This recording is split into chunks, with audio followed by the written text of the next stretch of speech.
Welcome to Podcast Marketing Secrets, the place for entrepreneurs, coaches, and CEOs who are looking to grow their brand, become a key person of influence in their industry, and get their ideal clients to come to them.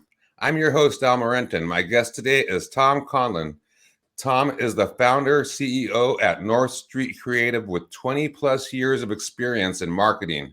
Tom loves talking about business, marketing, and mentorship. In his 20s, Tom worked for an amazing magazine with a great culture and a brand he believed in. He put his blood, sweat, and tears into his job, often working nights and weekends to hit deadlines and forging amazing friendships along the way. Then one day, the powers that be called all employees into a conference room and announced that they were shutting down. Tom was devastated. After that, he understandably had a real problem working for someone else. He worked as a freelance writer and a web designer for a bit while figuring out his next move. Then, the next thing he knew, he had employees. Tom's passion include helping people grow their business and to mentor those who are just starting out in the world of business. Welcome to Podcast Marketing Secrets, Tom. Awesome. Thanks. Happy to be on. Awesome. So what is the focus of North Street Creative? How do you help businesses grow?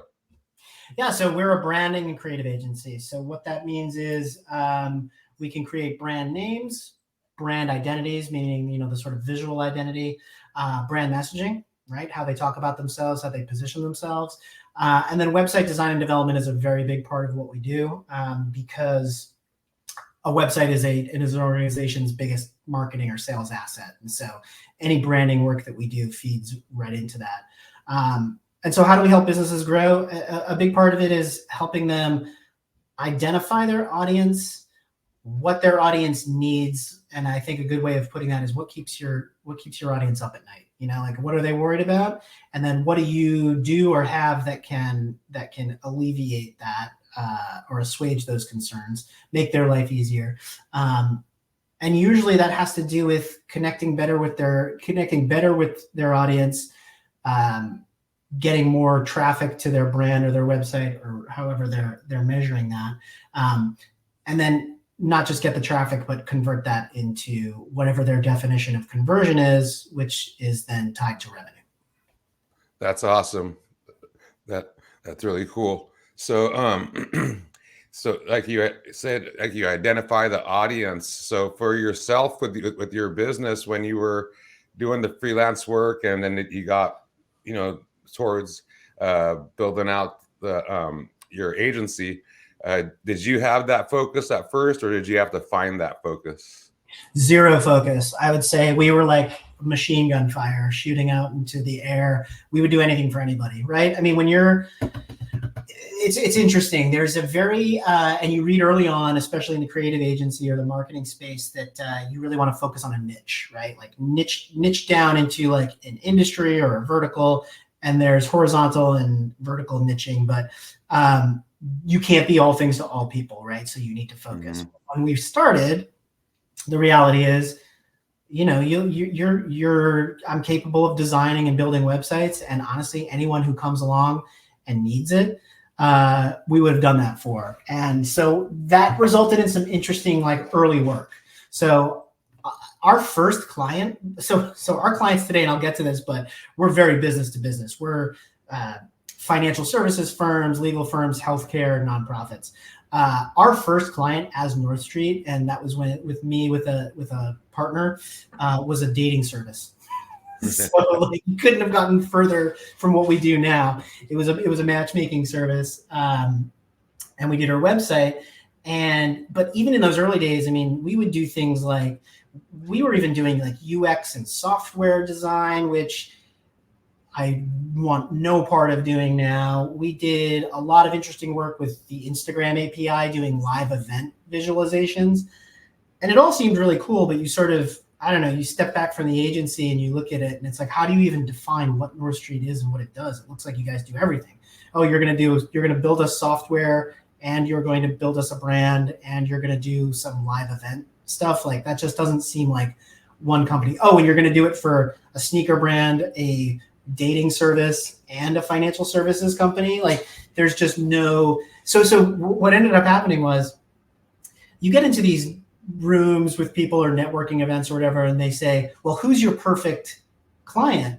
And if your answer is, well, we really kind of do anything for anybody, that is just that's like handing somebody the phone book and saying like, hey, anyone in there is a potential fit. So literally anyone you can think of.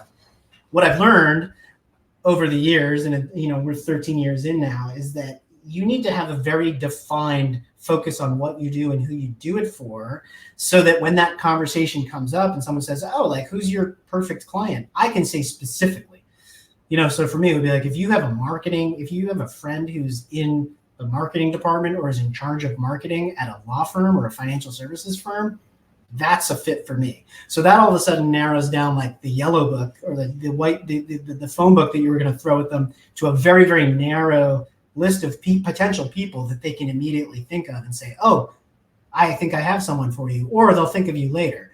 And then when it comes to messaging, there's no way you can message, if I'm thinking about what North Street is and who we do it for, there's no way I can write any sort of compelling copy that's going to resonate with anybody for my website that says we do all things for all people.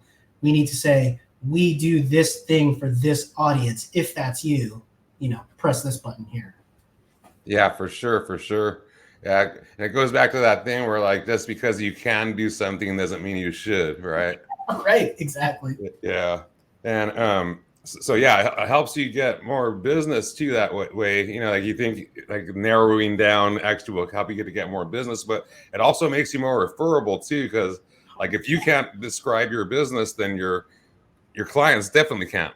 Absolutely. And actually related and even worse is, what if your employees can't even explain what you do? Yeah. Right? So I think there was a point in time where I think that my answer to what North Street was and did was a different answer on a different day. And I think that if you asked all my employees at the time, like, what is North Street? You would have gotten a grab bag full of different answers, and I don't think any of them would have been accurate. Right on. So when you decided to go, towards branding, was that just a choice that you made? Like, hey, I like this aspect, or was that where the direction that your business was headed? Yeah. So the way I think of it is this, if we say like North Street started as a website design and development agency, because that's what I was doing. I was a web designer and a developer. So that's kind of how we defined ourselves early on. But in that subset of marketing companies, there are, a website design and development company can define itself in different ways. You can be doing websites and web applications, which then gets into like sort of native application design and development. You could be really, really focused on the SEO and digital marketing element of it. You could be really into like analytics and support. You could be really heavy into engineering, right? There are shops out there that they just build. They don't design at all. And so, you sort of look around and you're like, okay, well, even in this subset of marketing, which is websites, like there's so many different types of agencies here. And I really wanted to, and it's funny, I had friends at the time who were going in different directions. I was friends with other agency owners that were going into like more hardcore engineering and like application building. And I went the other way. I was like, you know what? Like we're a design agency. We design, we're very visual. Whenever we develop a website, yes, it's about the user experience, but it's also about either creating or expanding the brand's visual vocabulary, typography, pictures, etc. And so it was a little bit of a conscious decision to differentiate myself and our company, just to be like, you know what, in this sort of category, we're not going the software engineering way, we're going the design and branding way. And once we made that decision, that led to that just, we went on that path, and suddenly it became, we do a lot of projects that are branding only. We're not even touching the website because someone else is doing it and we're just doing the brand. There's projects where we're just doing messaging. And for an agency that started out as a web design agency to have projects that are just text and it's messaging is a pretty big, that's a substantial evolution in that direction versus where I could be if I'd gone the other direction, which would probably be building SaaS products or something. Yeah, for sure. And since you mentioned like the branding and the messaging, like uh, explain to our audience like how important is messaging? Because I hear that term a lot, and I know it's important, but it's sort of glossed over. So how important is that?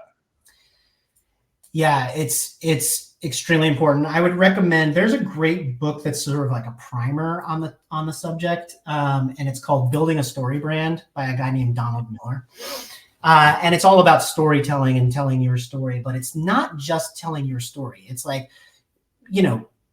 yes, you can tell your audience about you, but first you need to understand, and I'll go back to what I said before, you need to understand what keeps them up at night.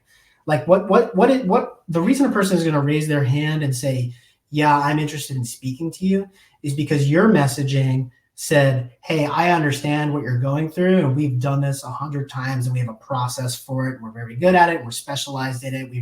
We've run all the traps before. We know, with financial services, we know what compliance is and how to deal with that and everything. So, I mean, messaging is really, to me, it's foundational because it touches so many things. It's like you said before, it's like, how are you going to reach your audience if you're just very generic, right? So if you took two branding agencies side by side, and let's say you were let's just say you're a private equity firm, and you land on one, and it's like, hey, we do sneakers, and we do cars, and we do financial services. Oh, and we do branding and websites, and we'll do media planning, right?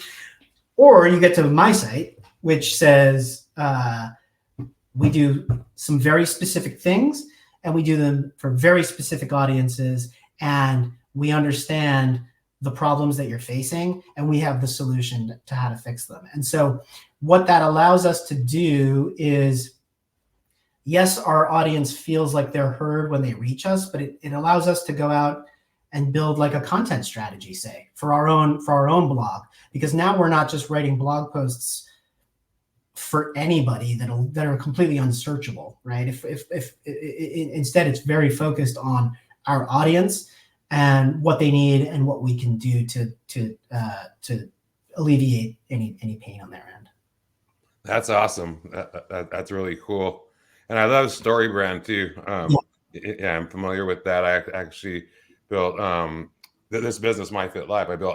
I built it around that. It's a really great framework that that takes a lot of the mystique out of brand messaging, I think, because Donald Miller has a very templated approach, but it's a smart one, and it makes sense.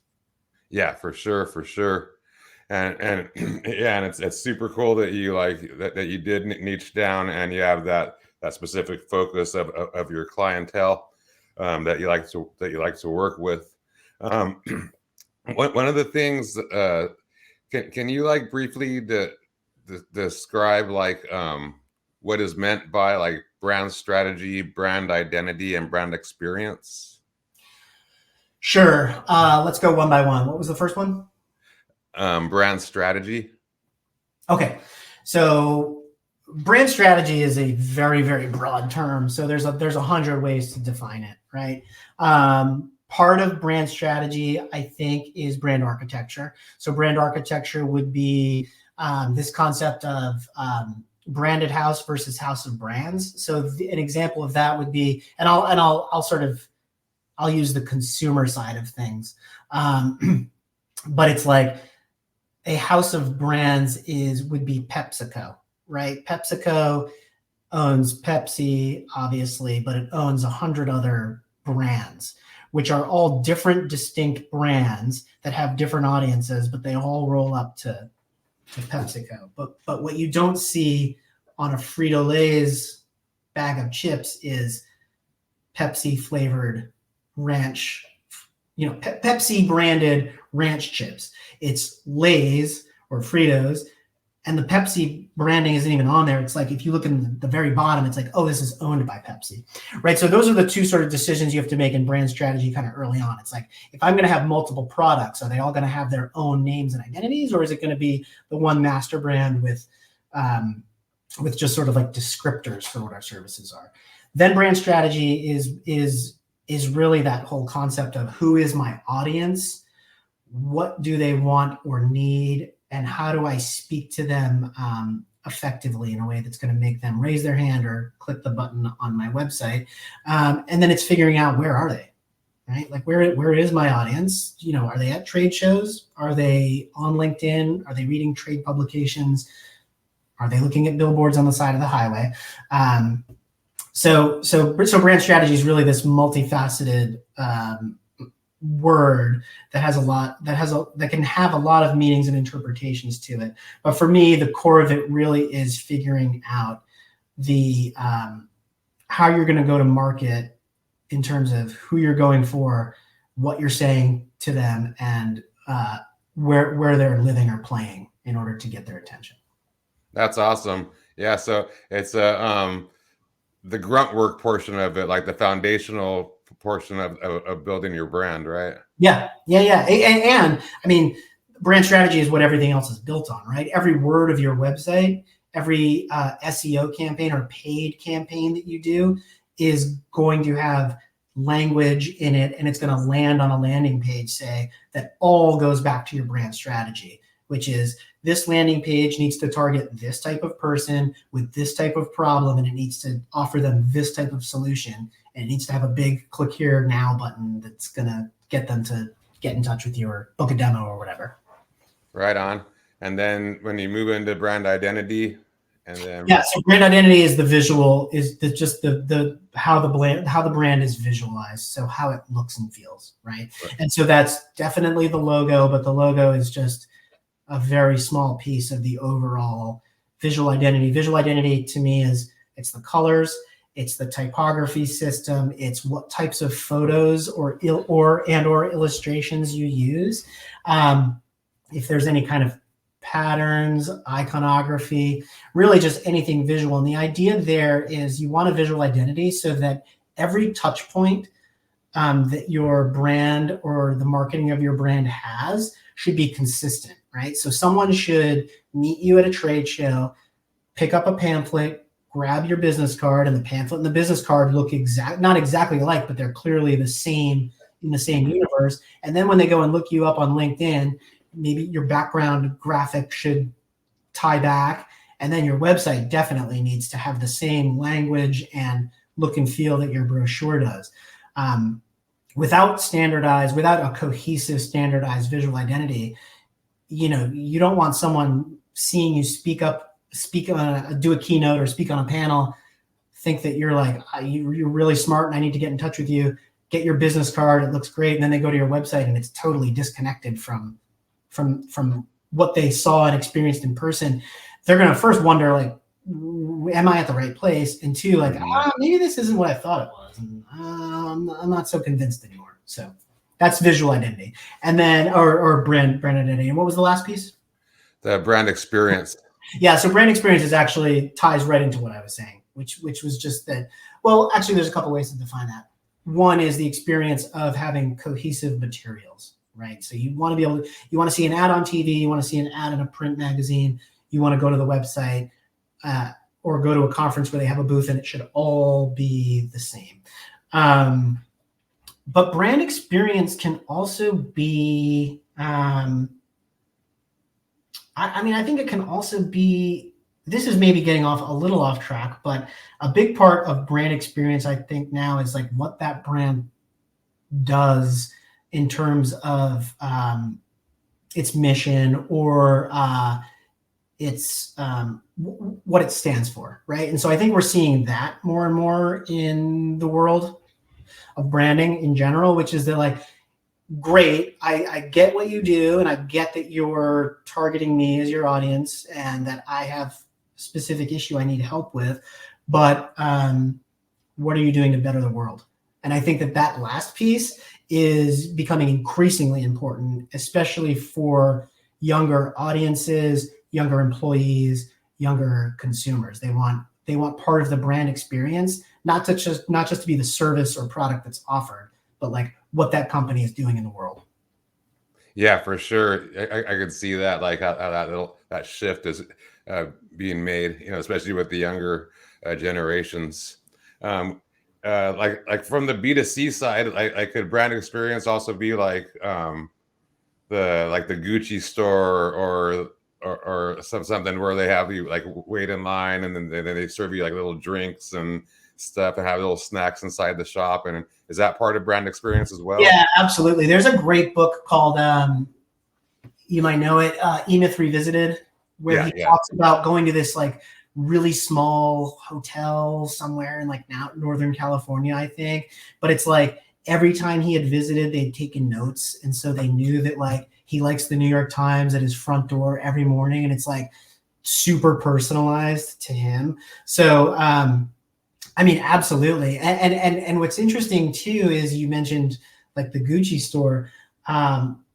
Part of the brand experience, and you see this a lot in New York City, especially, where you'll see an online brand have an offline experience, right? Where it's just like, I mean, I remember there was like a Chobani store, you know, a Chobani, like why does Chobani have a store? That's a product that's sold in stores, but like suddenly they got this like little outpost. And like when Warby Parker started opening up retail locations, I bet you those are loss leaders. I mean, I don't know because I don't know their financials, but I have a feeling like Warby Parker paying a giant rent bill in Soho is not for the success of that store. It's for the brand experience of someone being able to come in and get the whole Warby Parker vibe, but probably actually end up buying online. Yeah, for sure. Definitely. I'm with you on that too. I think they're probably loss leaders as well. For sure.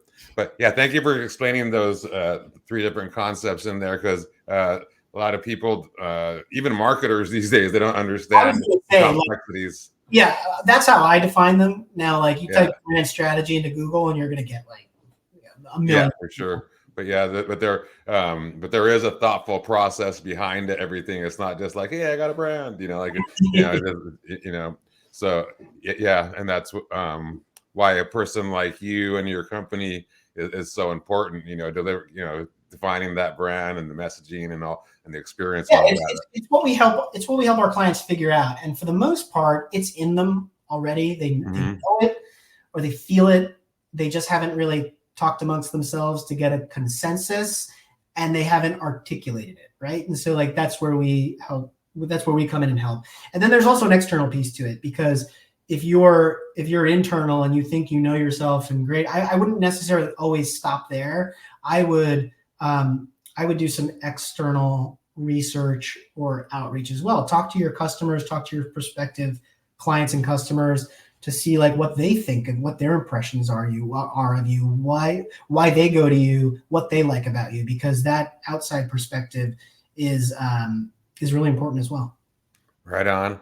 And so I know you work with a lot of B2B. So with when you develop that, the branding and the messaging and all that, do you make help the company deliver that message to the employees as well, so they could explain the business? So what we do is when we do messaging and visual identity, we'll create a brand guide.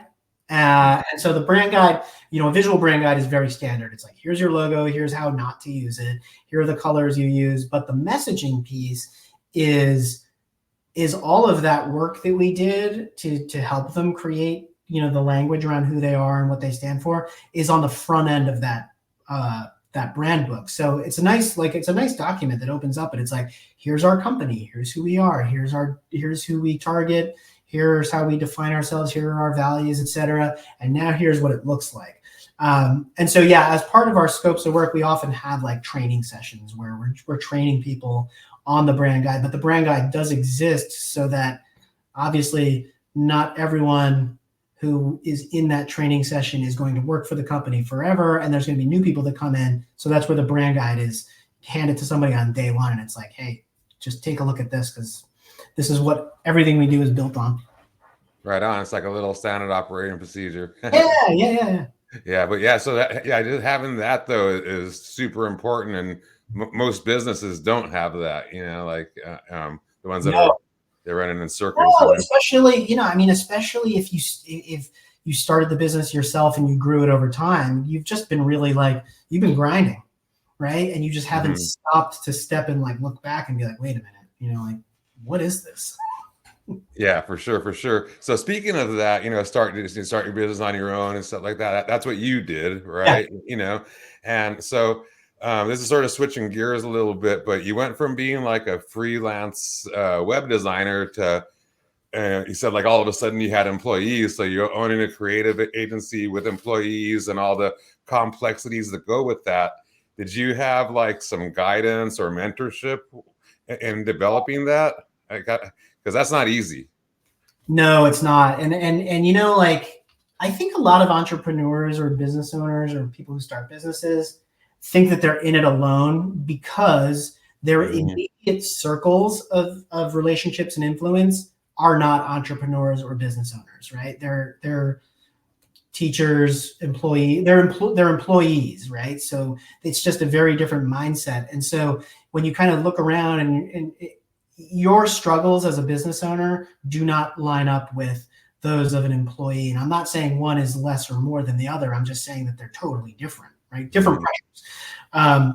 An entrepreneur can do whatever he or she wants during the day without a boss looking over their shoulder. Great, but that employee also has a guaranteed paycheck every 2 weeks. And there's other sort of there's just other sort of advantages and disadvantages.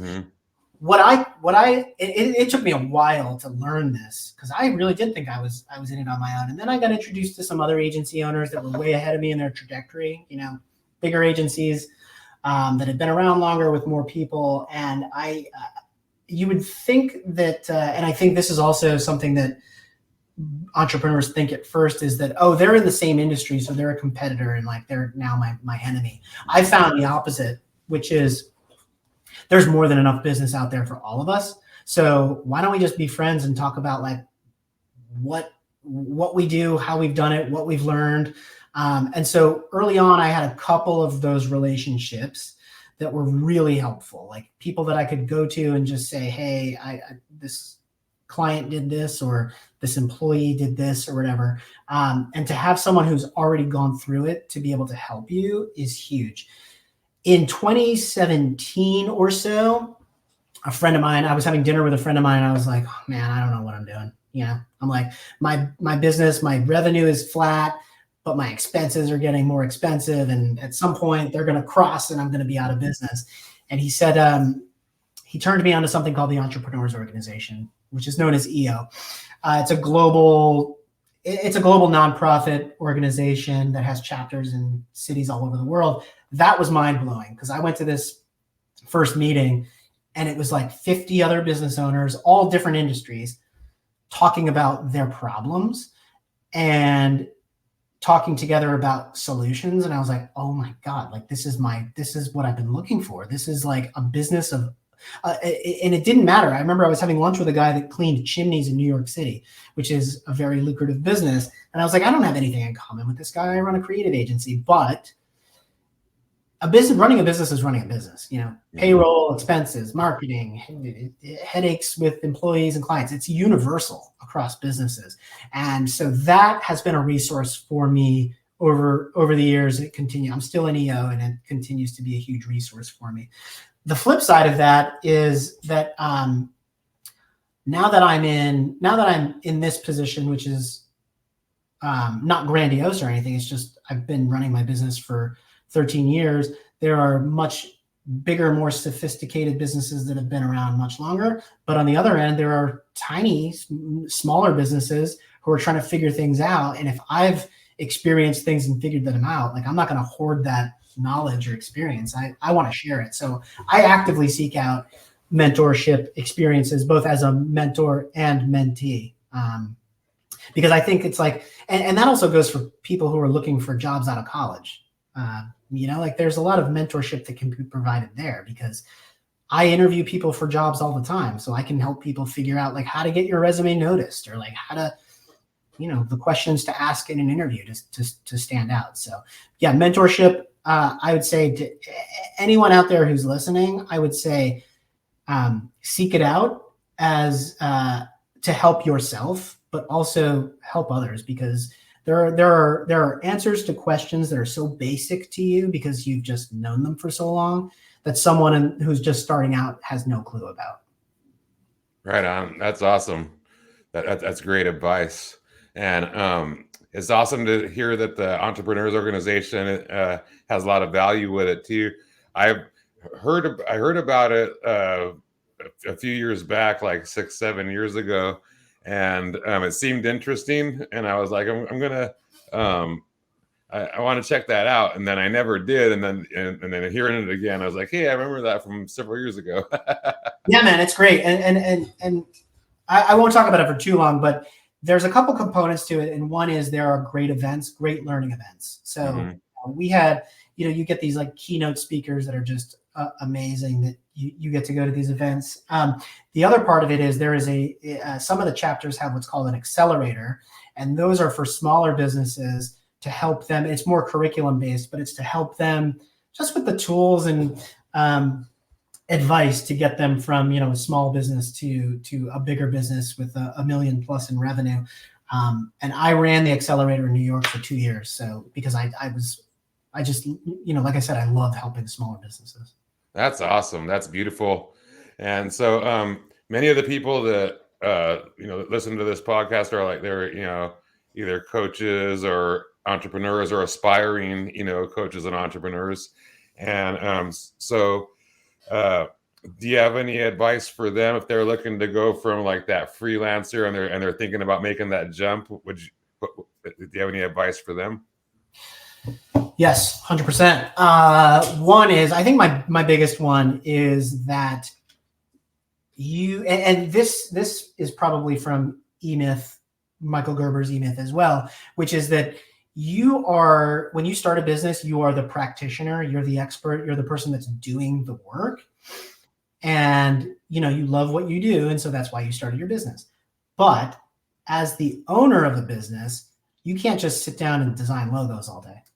The reason you started your business goes from being your whole day to a very small part of what you do. So, because there's just so many other responsibilities, right? And so you have to do the work, but you also have to get the clients, get the employees, make sure the employees are happy, make sure that they're paid, et cetera, et cetera, et cetera. And so I would say that one, make sure you do what you love, because make sure that you love the world that you're in. Let me rephrase that. You love the world that you're in, because I used to be a designer. I was designing websites. I was designing logos. I loved it. I don't do that anymore. I don't design anything. I have a team that does, but I love design so much that even when my team produces work that I maybe saw, maybe I gave some feedback on, I do feel like it's mine. I feel like I have ownership over it. It's something I feel like I produced. The other piece of advice would be to delegate as much as possible within reason. And within reason usually means financially. So when I started my business, I was working with a partner. We split amicably, but she was handling all of the financial stuff, like payroll, P&L, accounts receivable, accounts payable. I had nothing. I wouldn't have even known how to cut a check to myself. Right. And so when we decided to split and I was going to take North Street on my own, one of the first things I did was take our outsourced accountant and make him like our bookkeeper and fractional CFO. I was like, I don't want anything to do with this. I don't even want to waste any brain power on this because I'm so busy doing all this other stuff that this just needs to get taken care of. And so I would say identify the things that need to get taken care of that you're not necessarily good at or don't want to do, and try to delegate them as much as possible. That's awesome. That's great advice. Thank you for that. Really appreciate that. So since we're on a podcast, and you're on a lot of podcasts and stuff. So what are your thoughts on like business podcasting? As far as like helping a business to grow or get their message out there for branding and things like that. Can a podcast fit into a business's branding and messaging? 100%. I love it. I mean, first of all, podcasts are just proven to be a way that people are consuming content.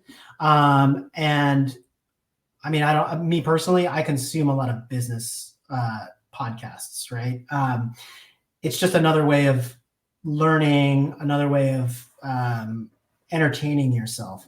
I think that it's a great way to do thought leadership. And I mean it like whether you're appearing on a podcast like me doing this now, or you have your own podcast, it's a really nice way to do, I mean, one way to do it is to write articles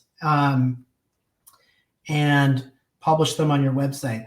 I have a magazine background, and so publishing articles for us was excruciatingly painful because I was hung up on every single word and every single Oxford comma.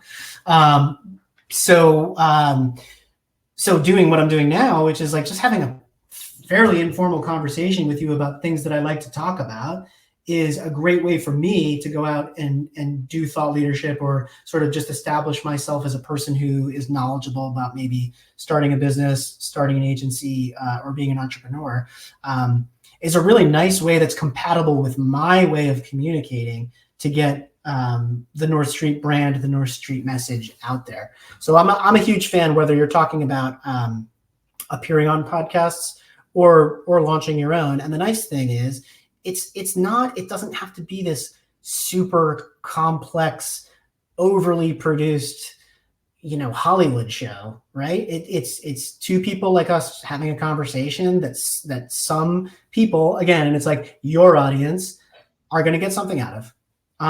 And yes, it absolutely does establish credibility. I was having a conversation literally yesterday with a friend of mine who is launching a new business. So he's listening to a lot of real estate podcasts, and he's looking for, I think, an accounting firm that specializes in real estate. And he called one of the companies that was a guest on this podcast that he listens to, rather than just going to Google and just trying to find something and hope that it's okay. He heard this person from this firm speak, liked what they had to say, and thought, okay, great, I want to get in touch with this person.